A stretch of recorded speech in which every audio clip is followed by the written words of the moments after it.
నమస్తే. కాంగ్రెస్ పార్టీలో నాయకుల మధ్యలో కొమ్ములాటలు. ఎందుకంటే ప్రతి సామాజిక వర్గానికి సంబంధించి లేకపోతే ప్రతి నాయకులు ఈ నాయకులు ఆ నాయకుల పైన కమెంట్స్, ఆ నాయకులు ఈ నాయకుల పైన కమెంట్స్ చేస్తా ఉన్నప్పుడు కాంగ్రెస్ పార్టీకి సంబంధించిన క్రమశిక్షణ కమిటీ అందరికీ నోటీసులు పంపింది.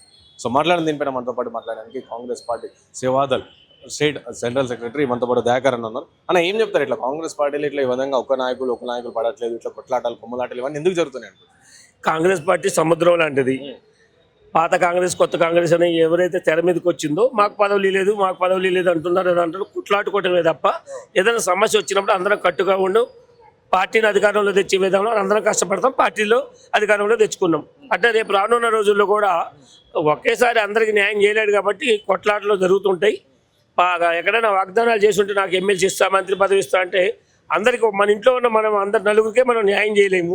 స్టేట్ మొత్తం మీద ఉన్న కాంగ్రెస్ పార్టీని, చచ్చిపోయిన కాంగ్రెస్ని బతికిచ్చి అధికారంలో తీసుకొచ్చి చేసే విధానంలో టీడీపీ పార్టీ నుంచి వచ్చినాం, కాంగ్రెస్ పార్టీ నుంచి వచ్చినాం, అందరిని సమానంగా చూసుకోవాలంటే ఎంతైనా చూసుకునే విధానంలో ఎక్కడన్నా లోటుపాట్లు ఉంటే చిన్నగా ర్యాష్ అవుతుంటారు. కానీ దాంట్లో ఎక్కడ కూడా మంత్రి గారు ఎక్కడ కూడా ఆ మాట, సీఎం గారు కూడా ఎక్కడ తొందరపడి మాట జారలేదు, మాట జారరు.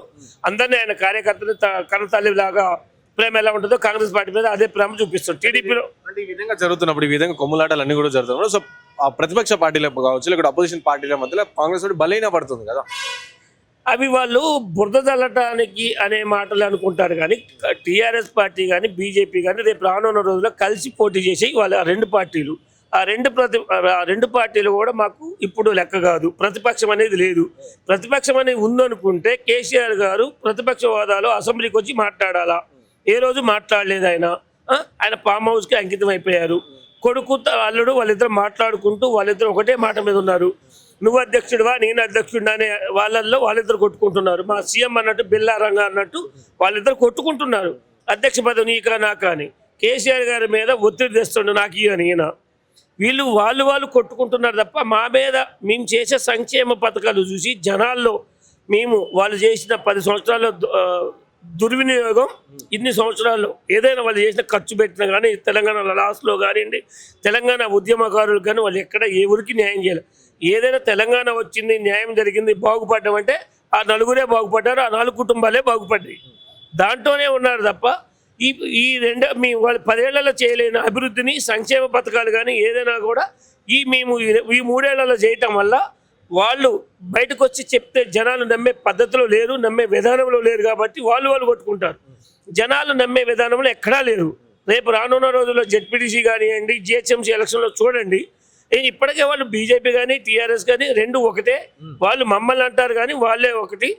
మాకు ఏది లెక్క లేదు, కౌంట్ లేదు. 34 వరకు సీఎం రేవంత్ రెడ్డి గారే. కానీ ఇంకోటి రీసెంట్గా చూస్తున్నాం మనం, రేవంత్ రెడ్డి గారి పైన కొండా సురేఖ గారి కూతురు కమెంట్స్ చేశారు. ఏం చెప్తారంటే ఈ విధంగా గతంలో కూడా చేశారు, మళ్ళీ ఇప్పుడు కూడా కమెంట్ చేస్తారు. దాంతోపాటు చాలా మంది కోమటిరెడ్డి కావచ్చు, ఇట్లా చాలా మంది కూడా రేవంత్ రెడ్డి టార్గెట్ చేసి కూడా కమెంట్ చేస్తా ఉన్న పరిస్థితి. మనం ఏమంటున్నామంటే క్రమశిక్షణ కమిటీ చైర్మన్ మల్లు రవి గారు ఉన్నారు. ఆల్రెడీ నోటీస్ పంపించారు కొండా సురేఖ గారికి. కొండా సురేఖ గారు 3 రోజులు చేస్తున్నారు. 3 రోజులు వేచి చూద్దాం ఏం చెప్తుందో మేడం. నాకు నిన్న తెలిసిన న్యూస్ ఏంటి, ఆమె గారు చిన్నపిల్ల మాట్లాడింది, తప్పు క్షమించండి అన్న, మీరు ఏదైనా కేసు పెట్టాలి, ఏదైనా ఉంటే చేసుకోండి, ఆమె మీద చేసుకోండి అంటున్నారు. ఏదైనా చేసుకోండి అంటున్నారు.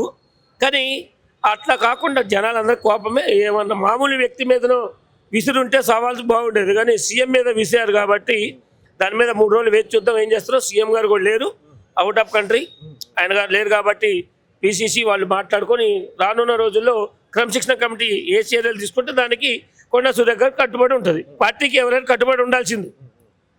ఇంకా ఏం చెప్తారు? ఇంకా ఇప్పుడు కాంగ్రెస్ పార్టీ సంబంధించి మీరు అన్నట్టు స్టార్టింగ్ అన్నట్టు ఆశాహోలు చాలా మంది ఉన్నారు. వాళ్ళందరూ కూడా ఆ చైర్మన్ పదవులు కావచ్చు, ఎమ్మెల్సీలు కావచ్చు, ఇట్లా చాలా ఇస్తా అని చెప్పి. ఇంకెప్పుడు 3 సంవత్సరాలు అయిపోయింది, ఇంకో 2 సంవత్సరాలు ఉంది. మొన్న రీసెంట్ కార్పొరేషన్స్ అన్ని కూడా అయిపోయినాయి. మళ్ళీ కొత్తగా ఇవ్వాలి, కార్పొరేషన్ చైర్మన్ పదవులు కొత్తగా ఇవ్వాలి. ఏమనుకుంటారు, ఎప్పుడు ఇస్తారు అనుకుంటారు? మళ్ళీ మీరు అందులో ఉన్నారు, ఆ రేస్లో ఉన్నారు, మీరు ఏదైనా సరే కార్పొరేషన్ ఆశాభావం వ్యక్తం చేస్తారు. నేను కూడా పాత కాంగ్రెస్ లీడర్ని. గత 30 సంవత్సరాల నుంచి పార్టీని నమ్ముకునే ఉన్నాం. సేవాదళ కోట ఉంటుంది. సేవాదళ కోటాలో కూడా నాకు పదవి ఇవ్వచ్చు. దాంట్లోనే కాకుండా వైశ్య కమ్యూనిటీ నుంచి ఇవ్వచ్చు. ఇంతవరకు వైశ్య కమ్యూనిటీకి పదవి రాలేదు కాబట్టి వైశ్య కమ్యూనిటీ నుంచి ఒకటి సేవాదళ కోట కింద నేను కూడా కార్పొరేషన్ చైర్మన్ కోసం రేస్లో ఉన్నాను. నాకు కూడా ఇస్తారనే ఆశ ఉంది. వచ్చే నెలలో సీఎం గారు టూర్ నుంచి రాగానే డిక్లేర్ అయితే అని అంటున్నారు. మొత్తం పదవులు 50-60 ఇస్తారు.